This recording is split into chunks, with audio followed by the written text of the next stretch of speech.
E aí, família? Hoje eu quero falar sobre a diferença de alucinógeno e enteógeno. Qual é a diferença de um para o outro? É importante falar que desde o começo dos tempos, o homem, a humanidade, descobriu que algumas plantas levavam a estados alterados de consciência, né? Entrar em estados alterados de consciência é uma necessidade humana. Nós sentimos essa vontade, sentimos essa necessidade, porque no fundo a gente sente que a vida não é só isso aqui. A vida não é só trabalho, a vida não é só comer, a vida não é só transar. Tem algo mais. Então, por esse sentimento, por essa sensação, né, por essa saudade, talvez até de casa, a gente tem a necessidade de estados alterados de consciência.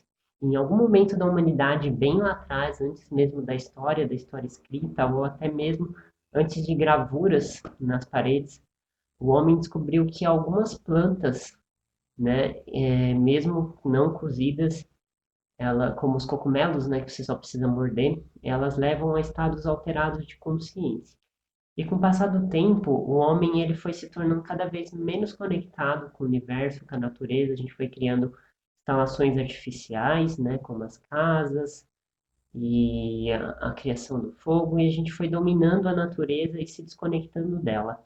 E aí, essas plantas, em algum momento da história, penso eu, com a questão do cristianismo e a monopolização da experiência divina, né, a gente começou a ridicularizar essas plantas, porque essas plantas, essas plantas de poder, digamos assim, essas medicinas, elas dão a nós a experiência direta com a divindade, né? E o catolicismo, não sei se foi ali, mas o catolicismo ele monopolizou a experiência com Deus, né, e criou intermediários para poder monopolizar o poder, né? Porque ser Deus traz muito poder e aí a igreja ela começou a barrar isso, a monopolizar esse poder. Eu penso que tenha sido ali, mas pode ser que não. Mas em algum momento da história a gente criou esse termo alucinógeno para poder ridicularizar a experiência, para poder vulgarizar a experiência, né? E lembrando que essas plantas de poder elas sempre foram associadas a religiões pagãs, né? Porque eram religiões de conexão à natureza, muitas vezes panteístas, né? Então o catolicismo ele veio contra, né? E até combateu a Igreja Romana lá, não o catolicismo de hoje, mas a Igreja Romana na época de Roma mesmo, ela combateu sempre as outras religiões. E aí criou-se essa palavra alucinógeno. Não sei bem se foi ali, mas penso eu que sim.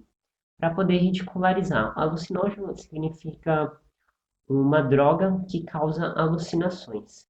E o que são alucinações? São perturbação mental. Então, nessa visão de alucinógeno, você usaria uma droga que te causaria alguma perturbação mental, alguma confusão nos sentidos, né? E o termo enteógeno é o termo mais recente, ele foi criado na década de 70 e tem até um cara que chama Gordon Wasson. Ele foi um pesquisador, né? E ele não estava sozinho, mas ele é o mais comentado que pesquisou essas plantas de poder, essas drogas, para entender o que seriam essas alucinações. E aí ele criou esse termo enteógeno. Enteógeno significa Deus dentro, simplificando. Então, enteu, tel, Deus em dentro, né? Então, Deus dentro. Enteógeno é a manifestação do Deus interior. Essa é a diferença. Então, alucinógeno significa uma droga que causa perturbação mental e enteógeno é uma droga que causa a experiência da manifestação do Deus interior. É uma palavra de resgate, né, dessas plantas, dessa prática, né, mostrando que essas drogas, essas plantas, elas não causam perturbação mental. O que elas causam é um estado alterado de consciência, que muitas vezes é associado ao termo xamânico, né, o estado xamânico, mas que nada mais, nada menos é do que um estado de manifestação do Deus interior. Então, concluindo, o alucinógeno é uma droga que causa perturbação mental, enquanto um enteógeno é uma droga também mas que causa a manifestação do Deus interior. Na ciência, não existe uma separação tão definida entre alucinógeno e enteógeno. Então, o que acontece é que os cientistas materialistas, eles chamam tudo de alucinógeno, e aqueles que entendem um pouquinho mais separam entre alucinógeno e enteógeno, né? Então é isso, crianças.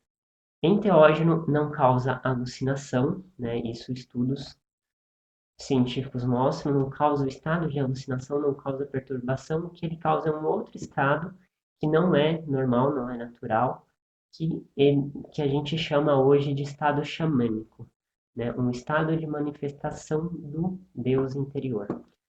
É isso, gratidão, até a próxima.